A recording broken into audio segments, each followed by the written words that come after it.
Hey everybody, how's it going out there in Facebook land, out in the interwebs, out there where you were trying to take on life one day at a time? This is the good guy coming at you real quick with a motivational video on a Sunday. I hope you're doing well as always. Invite you to take good care of yourself, be kind to yourself. Hey Stephanie, hope I know you're being kind to yourself because that's how you roll. You rock. Welcome. Offering a spiritual Sunday devotional thought, if you will. It has been something that's been on my mind recently, and I've shared in my other videos that it's like timing is everything, and it comes and goes. It just kind of hits you all at once from every side. It's something, God, whatever you want to call it, telling you that this is your thing right now in this moment. Eric Thomas, he's a motivational speaker. The guy's fiery. He goes by the hip hop preacher. He's got an amazing background. Came from the ghetto, Detroit. Just overcame insurmountable odds and just come from a wild place. And check him out, YouTube. He's all over the place. He is Christian, obviously, and he educated me, which I've got a lot to learn. A little slow learner, brain trauma, fell off, a lot of stuff as a kid.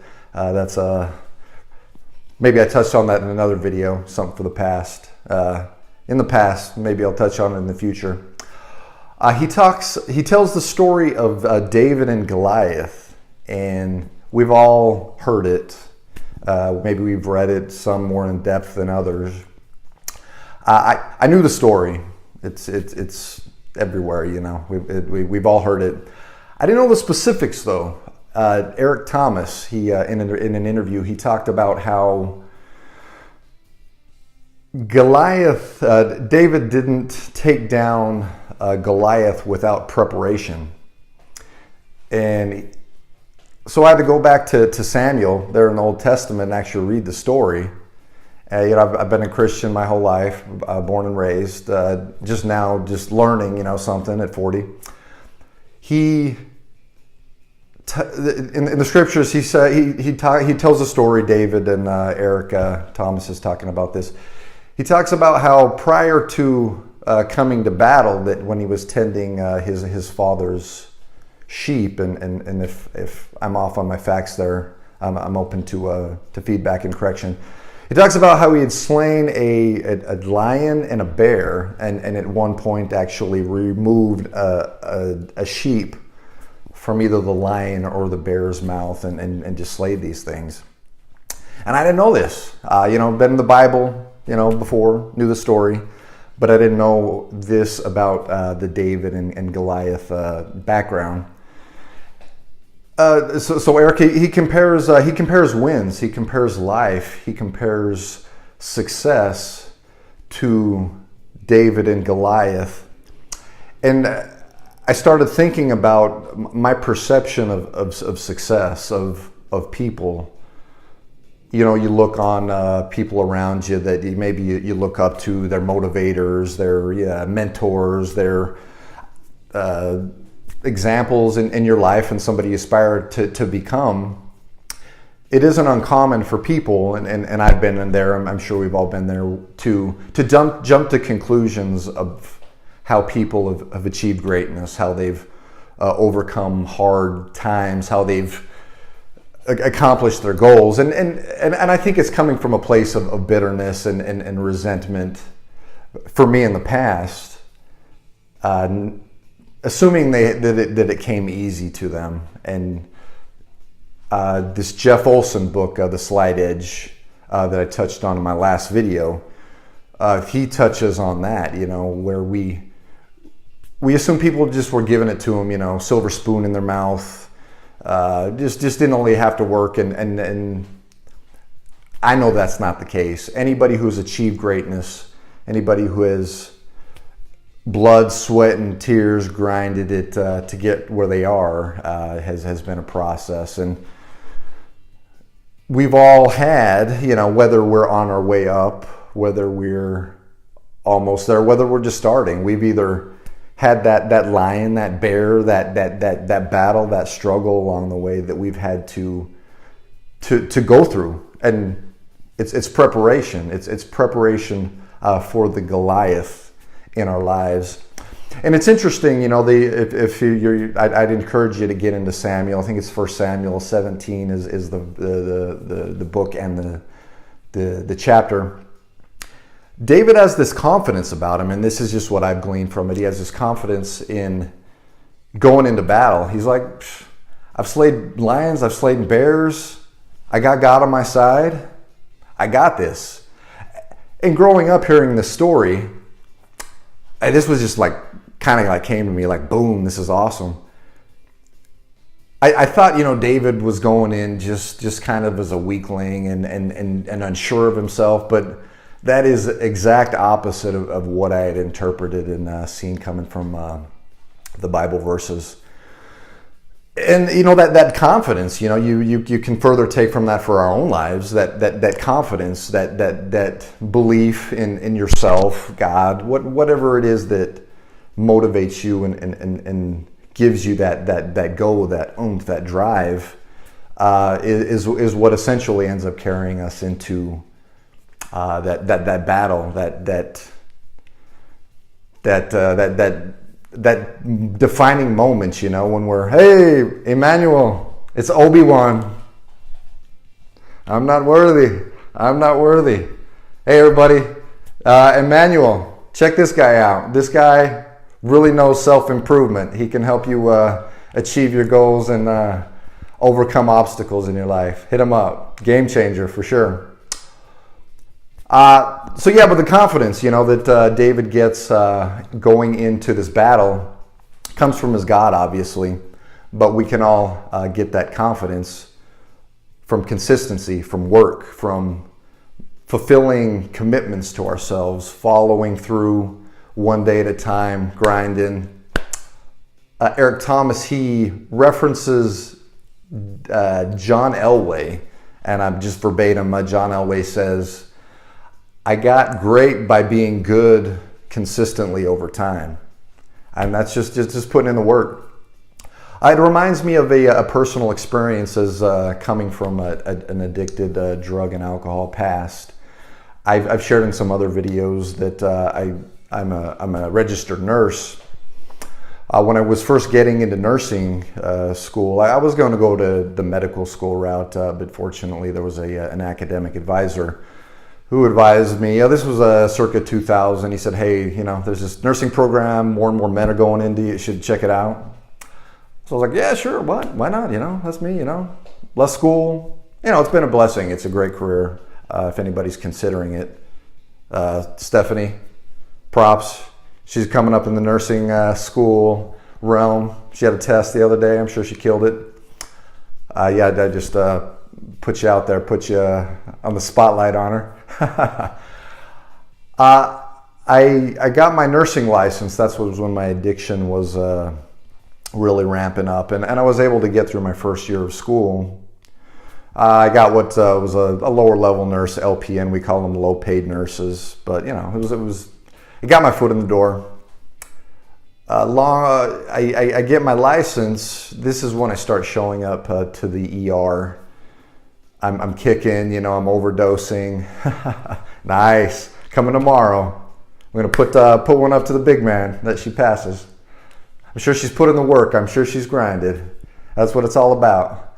Once you put in the work, you can expect good things, That's people who aren't prepared, that are anxious or fear. Do the work, fear goes out the window. So I'm a new nurse. My drug use, my drinking is ramping up. I'm at a small town hospital. I'm going into detox. I'm on the verge of overdose. Wake up in 4-point restraints. I'm a hot mess. Administration comes in, because this is a small hospital. Says, Aaron, hey, we know you've got a drug, alcohol problem. Go to the State Board of Nursing. Jump through the hoops. It's kind of like if you had got a parking ticket or a speeding ticket. You go to driver's school, it doesn't show up in your records, like it never happened. So I was going to jump through these hoops, go through this, it's called CAN-DO. It's a diversionary program for nurses and doctors with substance abuse history. But, I wasn't ready. I self-reported. I went to the state board. I think I made it like 4 months. I'm still pissed off. I'm not the problem. I'm not an alcoholic. I'm blaming other people. Pointing fingers. It's not me. It's them. My situation in life doesn't have anything to do with me. And if you have any experience with a drug or alcoholism, that's pretty typical behavior of addicts. It's real selfish and not accepting of our station in life and blaming others. So I'm like, heck with you, screw you, F the world. I surrendered my license. That was 2005. Had about 2 years of just kind of circling the drain, going a little lower, just going into a darker and darker period in my life, burning bridges, just hanging on. I'm unhealthy as all get out. I'm probably heading down a path of alcohol cirrhosis. It's kind of ironic or foreshadowing. My first day in nursing school, I remember I had a patient. He had alcoholic cirrhosis.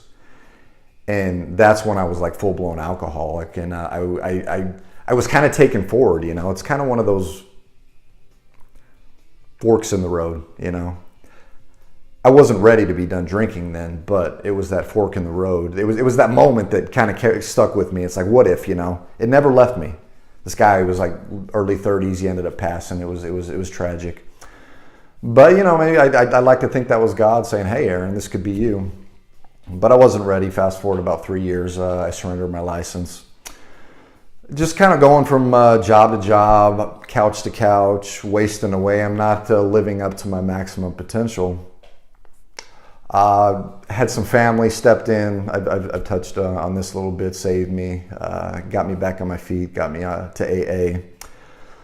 And eventually I was able to come back and apply to reinstate my license. And this is like a process. You think about like government agencies, things you don't want to deal with. I think hell would be like being caught up with the State Board of Nursing, the IRS, police station, going to the DMV, all that combined. These people hate you, or they hated me, or at least I thought they hated me. But I jumped through the hoops. I had a couple years of sober, documented sobriety. I had a bunch of people that were willing to go to bat, provide some letters of recommendation, and they reinstated my license. So that was 2012.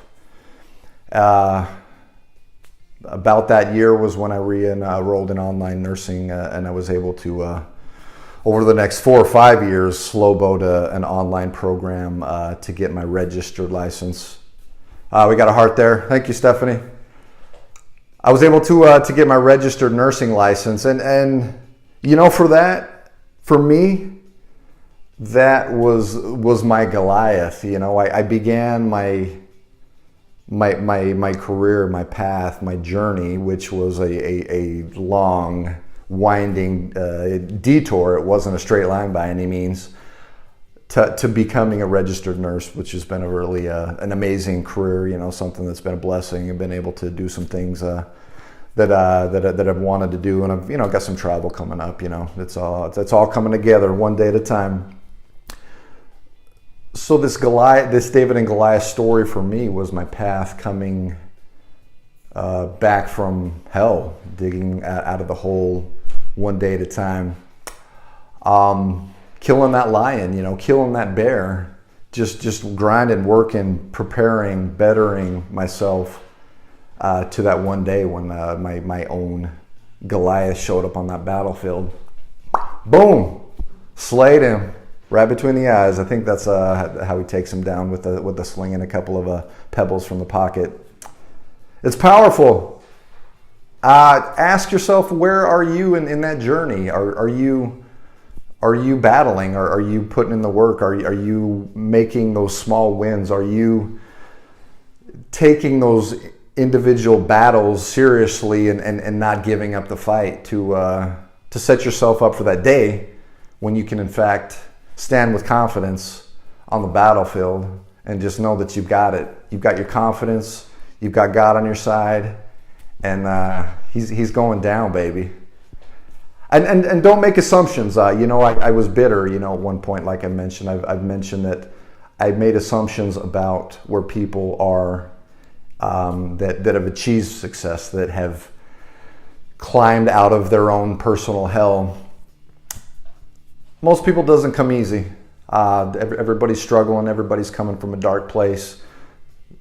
A lot of people are in a dark place. They're in their hole. They're out fighting those small battles. Some of them you lose, but you can't give up. You can't surrender. I talked about Tony Robbins. He says, be curious, not judgmental, because we're all fighting our own battles. We're all trying to achieve greatness, and it happens together. It happens with support from those around us, added with those life experiences. We can be that miracle to others. We can accomplish that miracle in our lives. I hope that was beneficial. I hope that was able to touch somebody out there to lift you a little bit, to inspire. I would encourage you to share that with others that may be needing a little bit of a boost, something to get them through the battle, the small fight that they may be in. Because if you're there or you've been there, we all know what it's like when it's bleak, when it's dark, when there's no light. It's midnight, dark all around you, and you want to give up, but we can't. So like, share, offer some comments, give some feedback. Let me know what you think. If I've been off on my scriptural, my biblical references, please provide correction. Let me know what you think about it. Let me know what's on your mind. I love comments. I love feedback because I'd like to grow. I like to become. I want to be David. I want to be out slaying the Goliaths of the world, and I know you do too. Y'all rock. God bless. Be kind to yourself. Tell yourself that you have greatness within you, and keep grinding. Make commitments to yourself. Make a plan, follow through, and that will build your confidence to go out and battle, because we're battling. But you can't give up. One day at a time, you can achieve anything you put your mind to. All right, this is The Good Guy. Thanks for being here. I love these videos. They get me pumped up as always, and I hope they get you pumped up. You take care of yourself, and we will catch you on the next video. All right, God bless. We'll catch you in the next video. Peace.